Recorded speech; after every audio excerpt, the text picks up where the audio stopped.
जब तक आप अपने स्वभाव को नहीं जान लेते, तब तक इस जीवन में दुख है।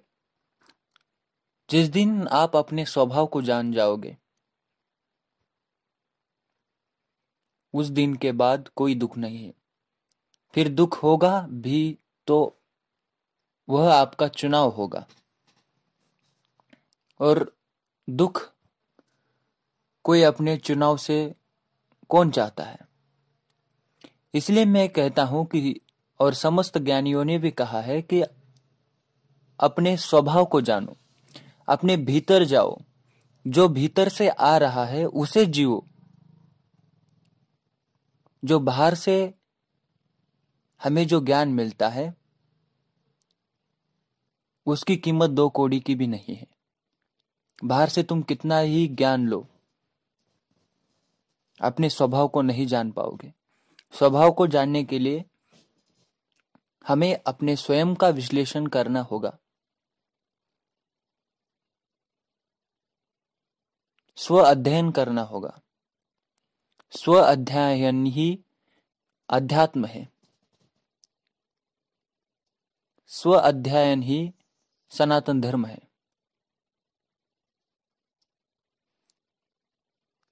जब आप जान जाओगे कि आपका स्वभाव मुक्त है, मुक्तता है,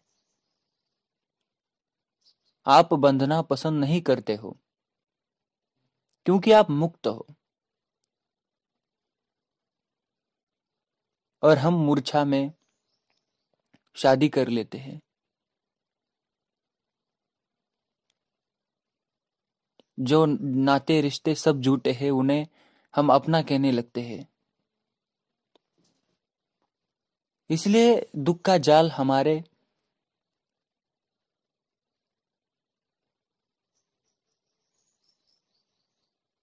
आगे पीछे लग जाता है।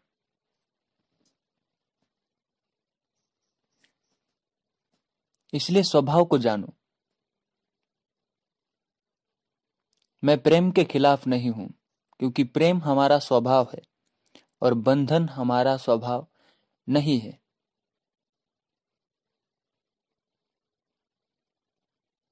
प्रेम स्वतंत्रता है,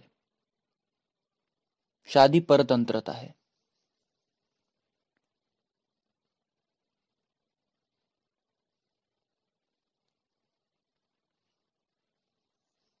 और जीवन, जैसा ओशो कहते हैं, संभोग से समाधि तक है, और यही सच है।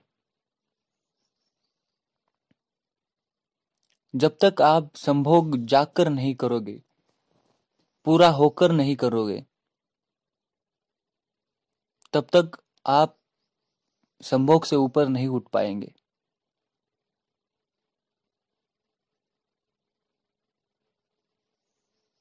और समाधि है सबसे ऊंचा शिखर,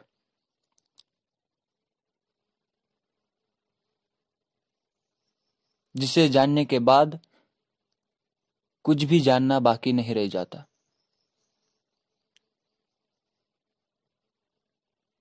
जो वेदों, उपनिषदों और कौन सा भी ग्रंथ जिसे नहीं बता सकता, उसे जाना जाता है समाधि में।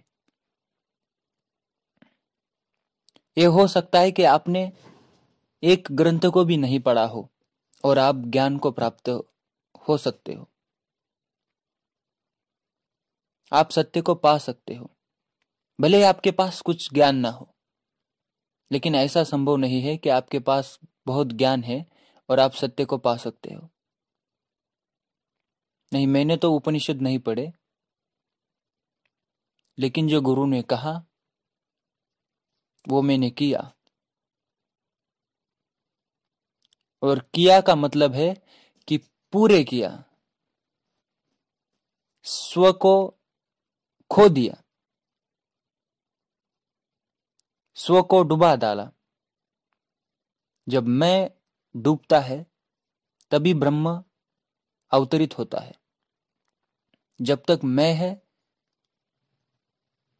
तब तक आप उस परम सत्य को नहीं जान पाओगे। कोशिश करनी है तो पूरी करनी होगी, आधी अधूरी नहीं।